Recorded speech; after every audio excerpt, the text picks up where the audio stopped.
अस्सलाम वालेकुम नादरीन, आप यूट्यूब चैनल देख रहे हैं। मैं इमरान खान हूँ। आज़ाद कश्मीर का इलेक्शन कामयाबी से चोरी कर लिया गया है और जहाँ पे वोट बिल्कुल नहीं पड़े उन जगहों पर भी बहुत ज़्यादा वोट निकल आए। यानी मैं आपको मिसाल देता हूँ कि हमारे दोस्त हैं राजा बशारत, उन्होंने हल्फन ये कहा कि उनके पूरे यूनियन काउंसिल में लोगों ने हलफ लिया था और वो हलफ ये था कि कोई भी वोट डालने नहीं जाएगा।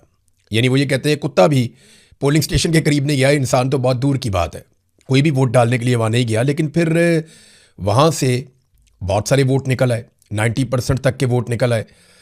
तो हुकूमत तो ये कहती है कि जी 90% वोट निकलना बड़ी नॉर्मल बात है, लेकिन इन हालात में जिनसे इस वक्त आज़ाद कश्मीर गुजर रहा है, 100 के करीब लोग शहीद हो गए हैं। अल जज़ीरा ने अभी रिपोर्ट किया कि 80 से ज़ायद शहादतें हो गई हैं। जो ह्यूमन राइट्स चैप्टर है आज़ाद कश्मीर का, वो ऑब्जर्वेटरी बॉडी जो है वो ये लिखती है कि 84 शहादतें उन्होंने पहले लिखी, उसके बाद अब तक की इतला के मुताबिक 4 से 5 लोग मुजफ्फराबाद में मज़ीद शहीद हो गए, ज़ख्मी भी बहुत बड़ी तादाद में। तो अगर आप जमा माइनस करें तो आज़ाद कश्मीर में इलेक्शन वाला माहौल नहीं है। तमाम सहाफ़ी जो मौके से रिपोर्ट करें वो ऐसे ही है। एजेंसियां बड़ी तादाद में पहुंचा दी गई थी, सादा कपड़ों में लोग बहुत बड़ी तादाद में मौजूद थे, उनके पास हथियार भी थे। जो मीडिया वाले कवरेज करते थे वो पास आके कान लगा के सुनते थे कि अगर कोई भी पाकिस्तानी मीडिया में कोई ऐसी कवरेज करने की कोशिश करे या सोशल मीडिया के लिए भी वीडियो बनाए तो उसको तो पकड़ के फ़ौरन जेल में डालो और प्रिजन वैन में डाल के उसको वहाँ से गायब करो। सुबह के वक्त जब वोटर्स नहीं मिल रहे थे तो बाकायदा मेरे पास वीडियोस मौजूद हैं, वहाँ मकामी लोगों ने मुझे भिजवाई कि एजेंसी वाले जो लोग सादा कपड़ों में आए थे उनको लाइन में खड़ा कर दिया और उनका कोई ताल्लुक ही नहीं है उस हल्के के साथ जहाँ पे उन्हें खड़ा कर दिया और उनकी वीडियो बना के दे दी मीडिया को, जनाब ये वीडियो आप चलाएं। तो वो लोग वहाँ के हैं ही नहीं। मैं चैलेंज करता हूँ कि बहुत सारी वीडियोज़ में जो लोग दिखाए गए वो उन हल्कों के हैं ही नहीं। आज़ाद कश्मीर के मुख्तलिफ इलाकों से कारकुनों को इकट्ठा करके जो 8 पोलिंग स्टेशन हैं शहर वाले, वहाँ पे उन्हें पहुँचाया गया।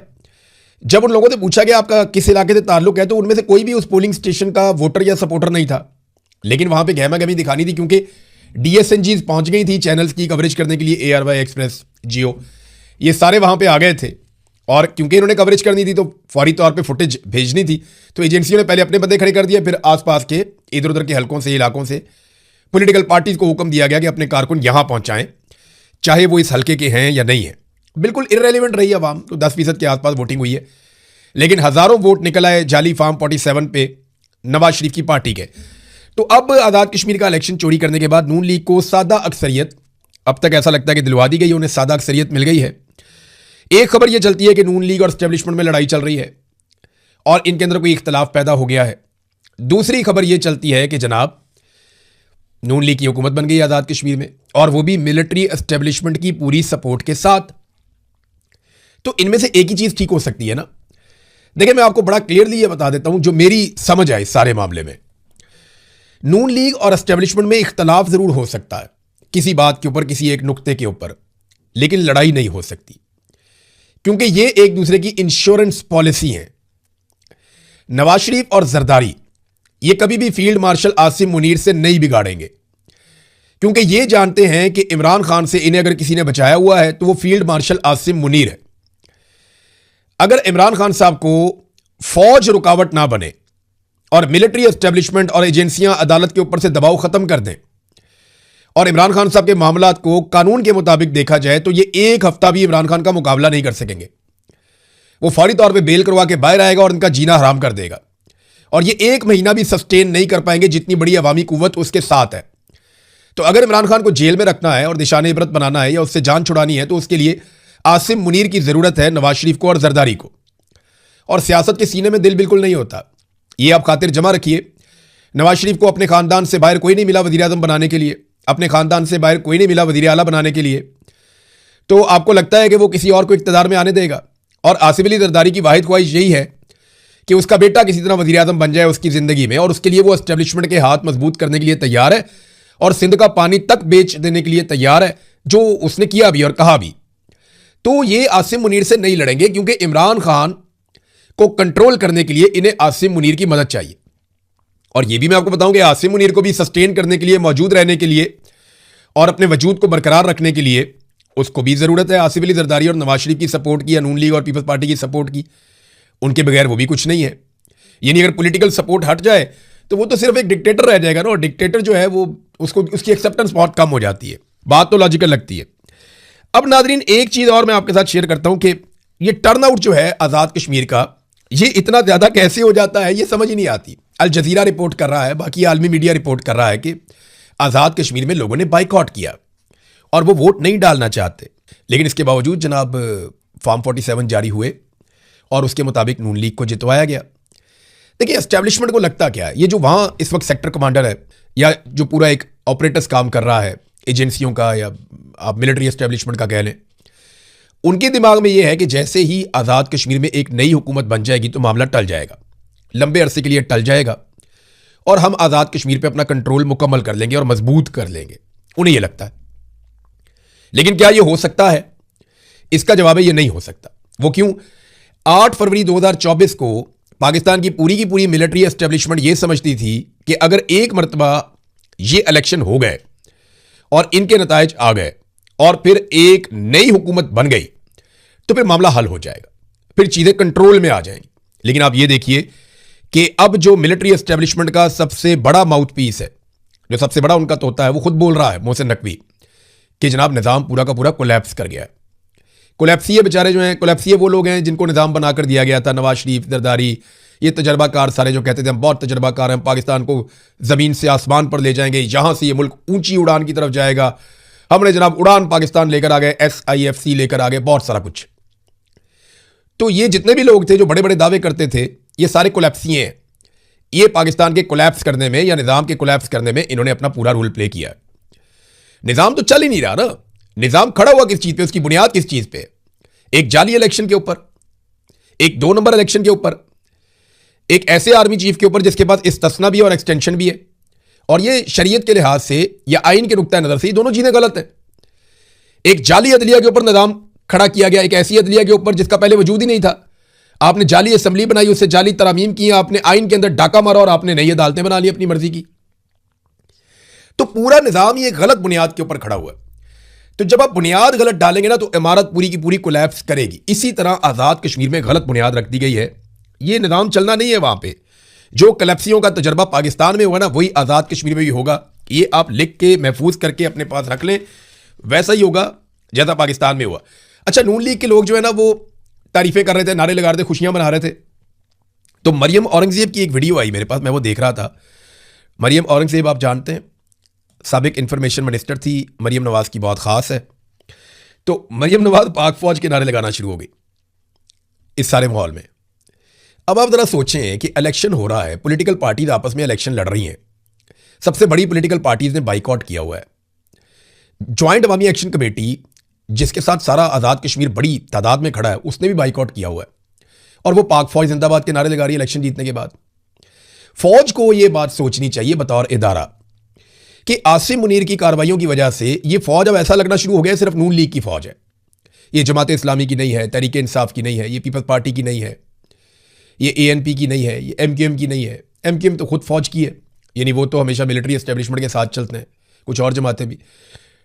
तो ये क्या फौज सिर्फ पंजाब की एक GT रोड की पॉलिटिकल पार्टी है जिसका नाम है नून लीग, तो फौज उन्होंने खरीद ली है या कब्जा कर लिया उन्होंने फौज के ऊपर? वो पाक फौज जिंदाबाद के नारे लगा रही है। भाई तुम नवाज शरीफ का नारा लगाओ, अपना बयानिया फैलाओ, यानी पंजाब पुलिस जिंदाबाद का नारा आप क्यों नहीं लगाते? वो भी तो एक इदारा है ना। देखिए, इसमें ख्वाजा आसिफ की बेबसी का आप अंदाजा करें, ये स्टेटमेंट है बड़ा इंटरेस्टिंग ख्वाजा आसिफ का। वो एक प्रोग्राम में कहते हैं कि मोहसिन नकवी ताकतवर तरीन वजीर है। शहजाद इकबाल साहब का प्रोग्राम था।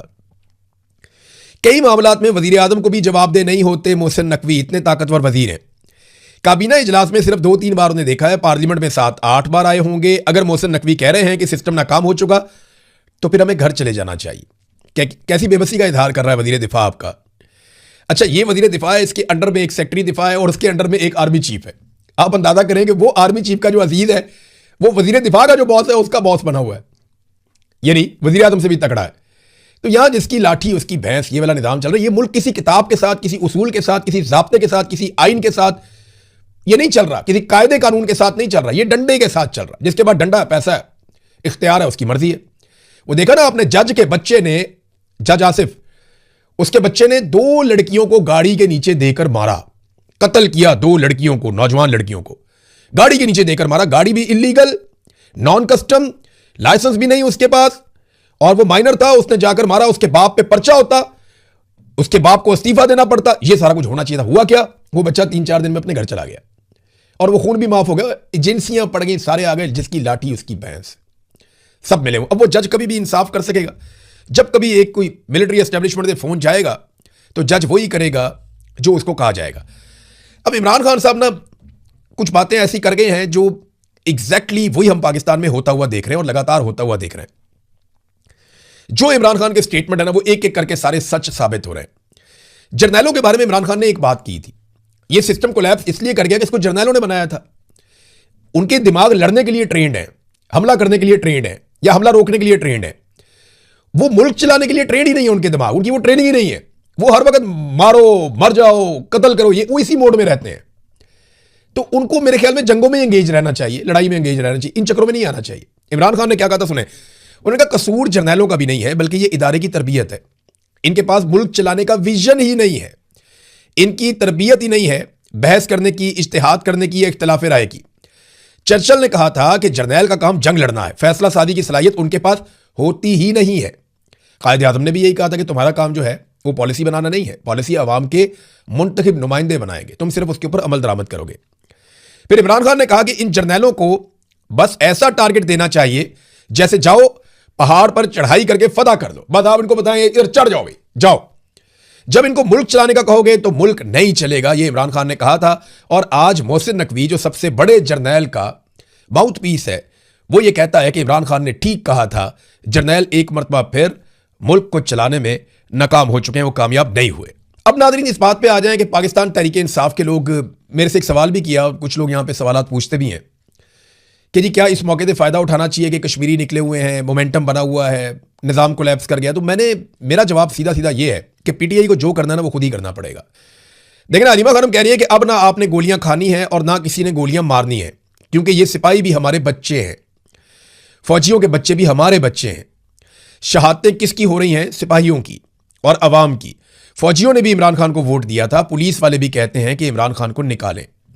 बात तो सच है, हमें जो ये फौजी आते हैं बाहर पाकिस्तान से, बहुत सारे फौजी अफसरान हैं जिनके बच्चे यहाँ पे तालीम हासिल करने के लिए भी आए हुए हैं। कई तो ऐसे हैं मैं हैरान हो जाता हूँ कि यार इनके बच्चे यहाँ पे कैसे पहुँच गए, इनके पास इतने पैसे कहाँ से आए कि इनके बच्चे इतने महंगे मुल्कों में पड़ गए। कईयों का मुझे आइडिया, वो फैमिली बैकग्राउंड होता है, तेज होता है, पैसे पहले से होते हैं कईयों के पास, और कई ऐसे हैं जिनके बच्चे स्कॉलरशिप्स पे भी आ जाते हैं। तो अलग अलग तरह के हैं ना। तो ये जो फौजी मिलते हैं ना हमें भी, वो यही कहते हैं कि सर बहुत गलत हो रहा है। कोई एक बंदा आज तक नहीं मिला जो कह रहा हो कि निज़ाम ठीक चल रहा है या चीज़ें ठीक चल रही है। अब इसमें ये सोच तो मौजूद है, पूरे इदारे में मौजूद है। ये तो ऊपर के लोग हैं जिन्होंने सबको ये रकमाल बना के सबको गंदे काम पे लगाया हुआ, और सारे गंदा काम कर रहे हैं। अब ये मैं आपको ये भी बात क्लियर कर दूं कि जो आपको जूते मारता है या जो आपको डंडे मारता है, जो आपको गोली चलाता है, वो आसिम मुनीर डायरेक्ट आके नहीं चलाता, या डीजीआई से ही डायरेक्ट आके नहीं चलाता। वो नीचे एक मेजर खड़ा हुआ होता है, उसके साथ एक टीम बनी हुई होती है, मारो जी इनको, मारते हैं, मारो इनको, मारते हैं, हुक्म फॉलो करते हैं। अब उनको मुखातिब कर रही हैं अलीमा खानम। और जिब्रान इलियास ने क्या लिखा, जिब्रान इलियास साहब के यहाँ पे 8 नुकात हैं जो उन्होंने फौजी जवानों से कहा। उन्होंने कहा जी अल्लाह की फौज के साथ 7 लाख सिपाहियों से मैं कुछ सवालात करना चाहता हूँ। पहला सवाल है, जब आप अपने मुसलमान भाई और अपने ही मुल्क के शहरियों पर गोली चलाते हैं, आपको महसूस नहीं होता कि कितना बड़ा गुनाह आप कर रहे हैं और आप दुनिया और आखिरत दोनों में रुसवा हो सकते हैं? और अगला सवाल है खामोश तमाशाइयों के लिए, क्या आप अपने बड़ों से सवाल करते हैं कि आखिर अपने शहरियों को क्यों मारना पड़ रहा है और इसकी नौबत क्यों आई है? नंबर 3, क्या आप अपने बच्चों को कत्ल की रोजी खिलाकर फख्र महसूस करते हैं? आप टीम कत्लेआम नहीं है, ये भी आप बोलिए। नंबर 4, आपके घर वाले मुतमईन हैं आपकी इस नौकरी से जिससे किसी की मां की गोद उजड़ जाती है और किसी खानदान का कीमती शख्स अपने बच्चों से, अपने वालिदैन से हमेशा के लिए दूर हो जाता है? आपके बच्चे शायद अच्छी तालीम हासिल कर जाएं और आपके वालिदैन अच्छे अस्पताल में अपना इलाज करवा सकें, मगर यह इंतहाई खुद गर्ज फैसला है आपका और आपकी पूरी फैमिली का कि अगर किसी और की गोदें आप उजाड़ रहे हैं तो। नंबर 5, पिछले 4 साल में कितनी बार ख्याल आया कि सवाल पूछे कत्लेआम करने वाले बड़ों से? हमने सुना था फीडबैक ली जाती है इदारे के अंदर और मेरिट पर फैसले होते हैं। पिछले 4 सालों में जितना जुल्म हुआ है वो किस तरह पाकिस्तान के हक में हो सकता है? बरकत ही उठ गई है मुल्क से, हर तरफ बर्बादी बर्बादी नजर आ रही है। छठा सवाल उन्होंने ये किया कि जब ये जुल्म का जमाना खत्म होगा और आप लोगों में जाएंगे तो अपनी क्या शनाख्त करवाएंगे, और जब वो पूछेंगे कि आपने किस तरह आवाज उठाई जुल्म के खिलाफ, तो क्या कोई जवाब होगा आपके पास? हम ये पूछते हैं। वैसे मुझे जब कोई फौजी मिलता है वो अफसोस का इजहार करता है तो मैं कहता हूं इसके बदले में आपने क्या किया? तो वो कहते हैं मजबूर है। ये आप तब तक कह सकते हैं जब तक ये निज़ाम कायम है, उसके बाद आप नहीं कह पाएंगे। लोग हंसेंगे आपके ऊपर, वो इसलिए कि लोग मजबूर नहीं, लोग निकलते हैं। हर बंदा बताएगा मैं निकला था, मैंने ये किया, मेरी ये कुर्बानी है, और आप नहीं बता पाएंगे कि आपकी क्या कुर्बानी है। आप सिर्फ अपनी मजबूरी गिनवाएंगे, और मजबूरी जो है उसका नाम शुक्रिया, बस कुछ भी नहीं। फिर जब आपके बच्चे बड़े होंगे तो वो किस तरह आप पर फख्र करेंगे, और क्या वो अपनी शनाख्त में आपका जिक्र करेंगे? याया खान के बच्चे कहाँ हैं आज, बताएं ना। मुशर्रफ के बच्चे कहाँ हैं आज, बताएं। जो जालिमीन है उनके बच्चे बताएं किधर हैं। डी चौक, मुरीद के, रावला कोट और दीगर इलाकों के शोहदा जिनको अल्लाह की फौज के सिपाहियों ने गोलियां मारकर शहीद किया, आपके ख्वाब में आकर आपसे सवाल पूछेंगे तो आप उन्हें क्या जवाब देंगे? फिर उन्होंने कहा जी फौरी तौर पे आप तौबा कर लें। ये बड़ा सख्त एक ट्वीट लिखा जिब्रान अलियास ने, लेकिन ये वो सवाल आते हैं जो हर पाकिस्तानी पूछता है। नाज़रीन, एक और बड़ा ही अफसोसनाक वाकया हुआ, बड़ी तकलीफ दे ये स्टोरी है। ये वाकया स्वात में हुआ है, कबल में। वहां पे अमन पासून का एक जरगा जारी था और उस पर खुदकुश हमला हो गया, एक धमाका हो गया वहां पे। और जो कबल में धमाका हुआ, मेरी वहाँ को जर्नलिस्ट ने उनसे बात हुई तो उसमें काफ़ी ज़्यादा शहादतें हुई, पुलिस वालों की भी। पुलिस वालों को बताया जा रहा है 5 से 6 पुलिस वाले शहीद हो गए और 15 के करीब टोटल लोग जो है वहाँ पे शहीद हुए हैं। अब ये एक बड़ा इंसिडेंट है दहशतगर्दी का, बहुत सारे लोग जख्मी भी हुए और एक क़यामत खेज मनाजिर से बहुत तकलीफ हुई। वो मनाजिर देख के मैं आपको दिखा भी नहीं सकता। अब ये धमाका उस वक्त होता है जब मुराद सईद सवाल उठाता है और मुराद सईद के इलाके में एक अमन पासून का प्रोग्राम होता है, जरगा होता है, और उसी के अंदर धमाका हो जाता है। तो मुराद सईद ने इसके ऊपर एक सवाल उठाया DGISPR से। उन्होंने कहा DGISPR साहब, ये पहली मरतबा नहीं हुआ कि मैंने सवाल आपसे उठाया और जवाब मुझे दूसरी जानिब यानी दहशतगर्दों से मिला हो। अप्रैल 2023 में भी यूं ही आप पर सवाल उठाने का जवाब मुझे मेरे गांव में मेरे लोगों का लहूलुहान करके दिया गया था, और आज फिर कबल सवात में होने वाले अमन पासून पर हमले और अमन का सफ़ेद झंडा लेकर निकलने वाले हमारे मासूम शहरियों को लहूलुहान किया गया है। यानी मुराद सईद ये कह रहे हैं कि दहशतगर्दों को क्योंकि फौज लेकर आई है और पॉलिसी के तहत लेकर आई है और हम रोकते रहे और ये लाते रहे हैं, तो वो आज भी इनके लिए काम कर रहे हैं। हम जब भी फौज से सवाल पूछते हैं दहशतगर्द हमारे ऊपर हमला कर देते हैं। उनके कहने का मतलब ये है। नाज़रीन, काफ़ी लंबा हो गया वीलॉग, खबरें हैं मेरे पास और भी, लेकिन वो नेक्स्ट वीलॉग में मैं आपके सामने रखूंगा। अब तक के लिए इतनी, अपना ख्याल रखिएगा, अपने इस चैनल का भी